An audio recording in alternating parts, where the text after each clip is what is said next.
Hi, everyone. I'm Dr. Monty Pal. Welcome you to the ASCO Daily News Podcast. I'm a medical oncologist. I'm a professor and vice chair of academic affairs at the City of Hope Comprehensive Cancer Center in Los Angeles. Today, we're here to discuss one of my favorite topics, which is the gut microbiome. It's almost hard to avoid the gut microbiome nowadays. If you look at medical literature within oncology, it's an emerging phenomenon, but there are a couple of individuals that I would really define as pioneers in the field. And one of them is actually with me today, Dr. Arielle Elkrief, to discuss the clinical relevance of the gut microbiome, particularly amongst patients receiving immunotherapy, although I imagine our conversation today will take many twists and turns. Arielle is an assistant professor and clinician scientist in the Department of Oncology at the University of Montreal, and she's co-director of the CHUM Microbiome Center there.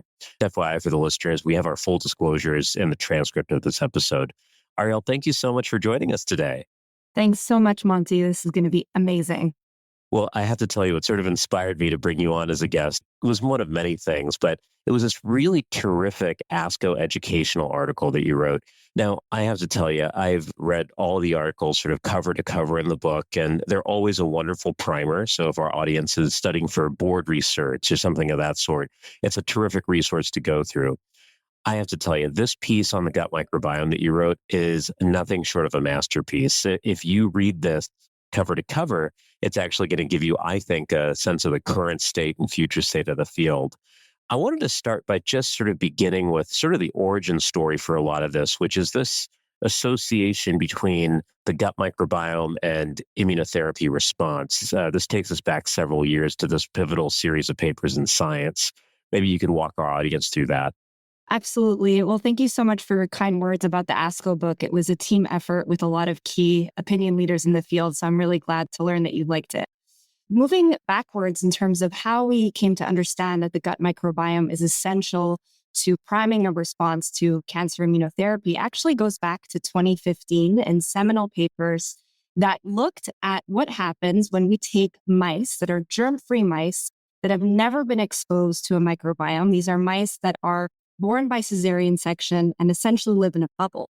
And when we give those mice tumors and treat them in the first papers with anti-CTLA-4 treatment, we realized that these antibodies don't work at all.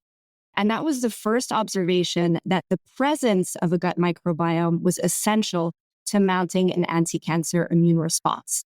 When we supplemented those same mice with beneficial bacteria or feces from responder patients, we were able to restore the response to immunotherapy.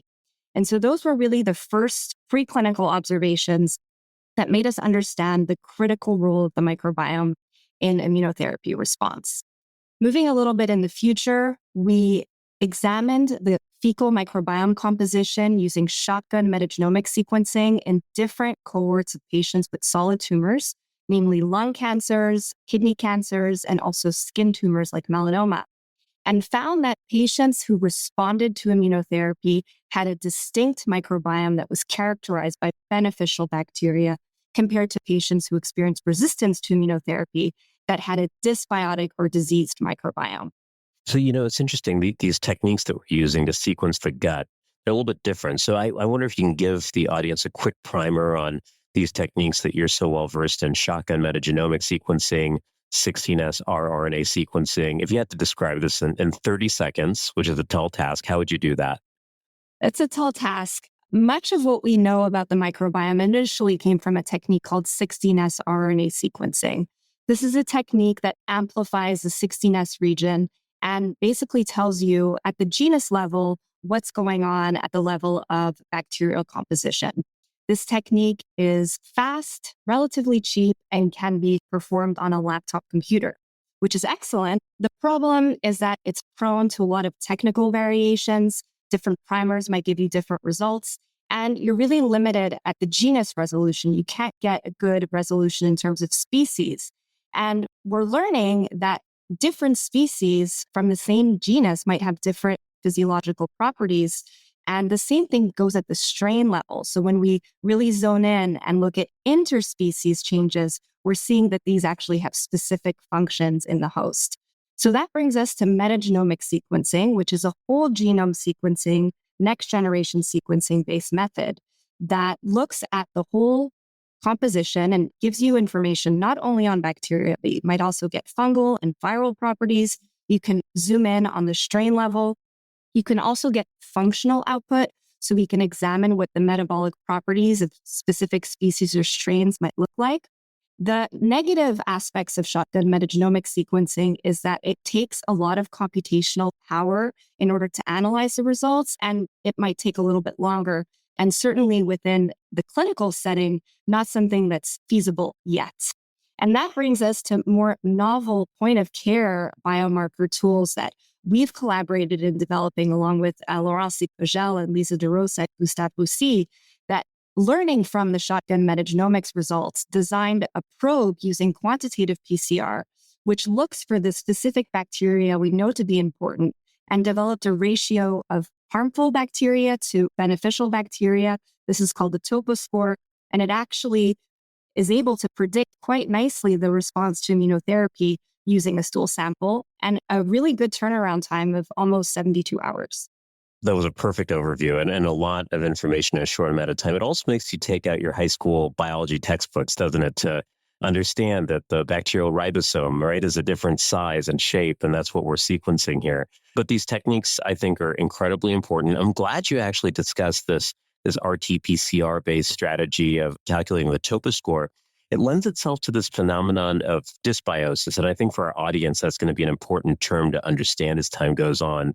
There's the normal healthy gut, and then there's this phenomenon of dysbiosis, which is, I guess, simply put, an unhealthy gut. But tell us about, how often you see dysbiosis in a cancer patient, maybe versus a normal healthy adult. So I think we can split up your question into two parts. One is we know from cohort studies and population level-based studies that the microbiome of patients with cancer is distinct from healthy patients or healthy people. And we know that because of the global composition. We also think that there are diversity metrics that lend themselves to being described as dysbiotic. But we do know that the microbiome of people with cancer is distinct from healthy volunteers. That's the first point. In terms of how frequently dysbiosis occurs in patients with cancer, it's not very well defined. We know that even among healthy people, there is a certain level of dysbiosis. Laurence in her talk mentioned that to be about 10 to 20%. And the other fascinating component is that when we're thinking about dysbiosis and the cancer-associated microbiome, in terms of the species that are enriched, it's quite striking that a lot of these dysbiotic or negative bacteria are also found to be enriched in patients with metabolic disease, like cardiovascular disease, for example. And so it's unclear if dysbiosis is the cause or consequence, but there definitely seems to be a general pattern of disease when looking at the microbiome compared to healthy people. That's interesting. So I'll tell you my second favorite portion of your article, and I'll tell you my favorite portion as well in the context of this podcast. But my second favorite part was the section around antibiotic stewardship, the utilization of antibiotics in a very pragmatic fashion amongst our patients. Can you describe why that's so critical in the context of the microbiome? Antibiotics can disrupt the gut microbiome composition. We know this from mouse studies, but also cohort studies of patients that are exposed to antibiotics. And most importantly, we know that patients who are exposed to antibiotics either before or during the immunotherapy period have significantly worse progression-free survival and overall survival to immunotherapy. And this is true for immunotherapy in the monotherapy setting, but also when combined with chemotherapy. What's striking is that when we look at patients who are just treated with chemotherapy, we don't see the negative outcome of antibiotics on outcome and progression-free survival and overall survival, suggesting that the negative impact of antibiotics on outcomes is really specific to immunotherapy backbones. The other important point is that this negative signal is maintained even after adjusting for standard prognostic variables in the specific malignancies that we're looking at.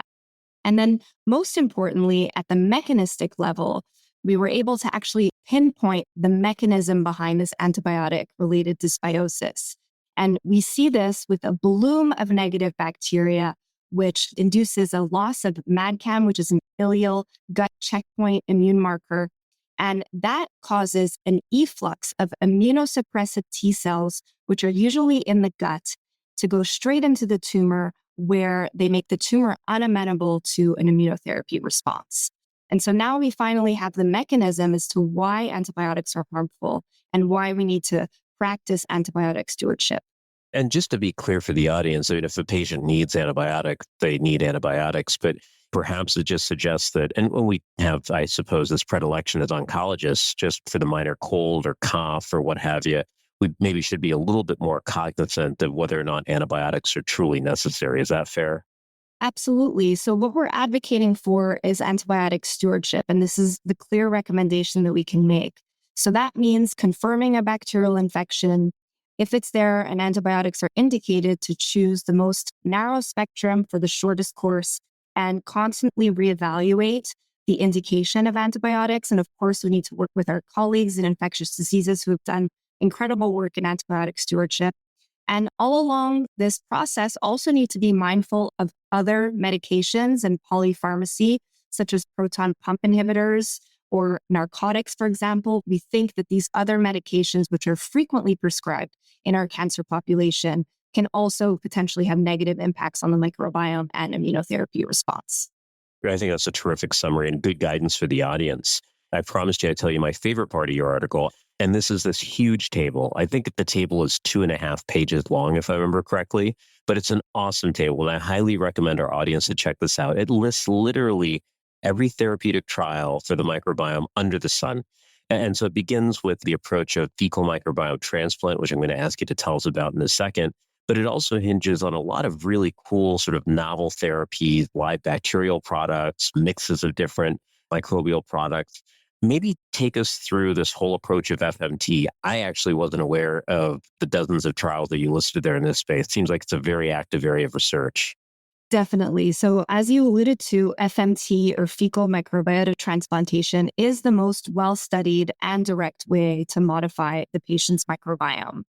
This technique aims to replace the patient's dysbiosis microbiome with that of a healthy microbiome, either from a healthy donor volunteer that's been heavily screened or from a patient who experienced response to immunotherapy. And 3 landmark studies so far that have been published demonstrated the potential of FMT to reduce primary resistance or secondary resistance to immunotherapy. And this has been in melanoma. We also recently reported on the results of our FMT Luminate trial, which looked at patients with lung cancer and melanoma. Once again, FMT, when combined with immunotherapy, was safe and led to a higher proportion of responses than we would normally expect. We're now also looking at randomized trials that have come out. So the first being the Tachito trial in kidney cancer, which compared FMT plus pembro and axitinib to placebo in patients with RCC. And again, FMT was safe and feasible and also led to an increased progression-free survival at 1 year, meeting the study's primary endpoint. And so far, there's a wealth of data really showing the promise of FMT when combined with immunotherapy. And we're now in the process of conducting larger randomized trials, including in melanoma with the CCTG and our ME17 or CanBiome-2 trial, where we're going to be enrolling 128 patients with metastatic melanoma to receive FMT and standard of care immunotherapy compared to standard of care immunotherapy alone. You're very humble, so I got to highlight for our audience, this is a mega grant that Arielle received to fund really the largest prospective exploration of FMT that will exist to date. So I'm really excited about that. I wish this was something we could participate in stateside. Before we jump into the other approach, which is live bacterial products and mixes thereof, where do you see FMT going? I think that one of the perceived challenges with FMT is that it's hard to implement, right? You need to have a really robust framework when it comes to gastroenterology. The preparation's challenging. Is there a way to envision FMT use being more generalized? Those are great questions. So we're lucky in Canada to work with pioneers in FMT, Michael Silverman, Saman Malecki, and John Lenahan in London, Ontario, who had this really robust FMT healthy donor screening program, which literally screens for every pathogen under the sun. And we haven't had any problems with feasibility or implementing FMT in Canada. But I think that once we're going to hopefully start doing larger scale randomized phase 3 studies, that we might run into problems with scalability. And I think also with regards to reproducibility, and that's the feedback that we're getting from some regulatory authorities, especially at the level of the FDA, where there are some concerns around inter and intra-donor variability, because of course we can't guarantee that every fecal sample is going to be the same.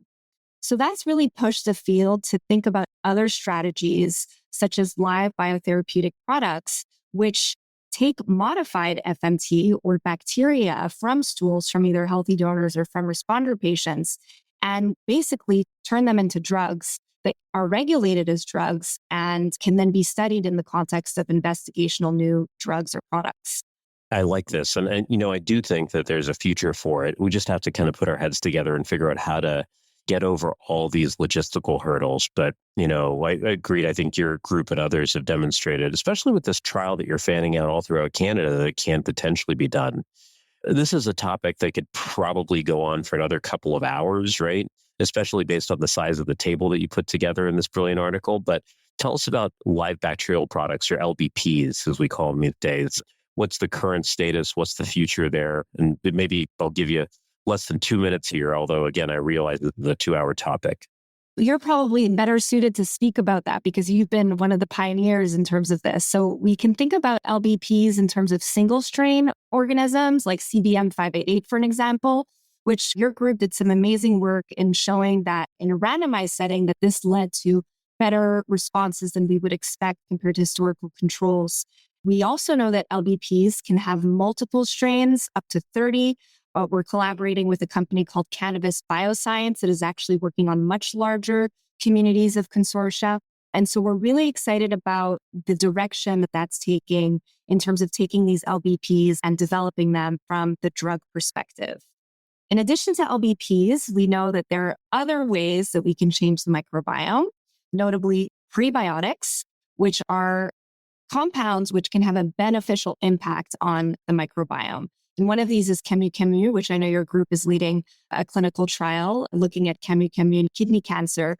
And we're excited to see how that compares to FMT or LBPs, because that might be a potentially scalable alternative. That's awesome. Well, what a terrific overview. And that was less than 2 minutes. I don't know how you did it. That's terrific. Arielle, this has been such an insightful conversation. I just want to thank you for, again, a terrific article in the ASCO educational book. I highly recommend all of our listeners to go there and check it out. And also for sharing all these terrific insights on the podcast today. Thank you so much, Monty. And thanks to our listeners, too. If you value the insights that you heard today on the ASCO Daily News Podcast, please rate, review, and subscribe wherever you get your podcasts. Thanks, everyone. The purpose of this podcast is to educate and to inform. This is not a substitute for professional medical care and is not intended for use in the diagnosis or treatment of individual conditions. Guests on this podcast express their own opinions, experience, and conclusions. Guest statements on the podcast do not express the opinions of ASCO. The mention of any product, service, organization, activity, or therapy should not be construed as an ASCO endorsement.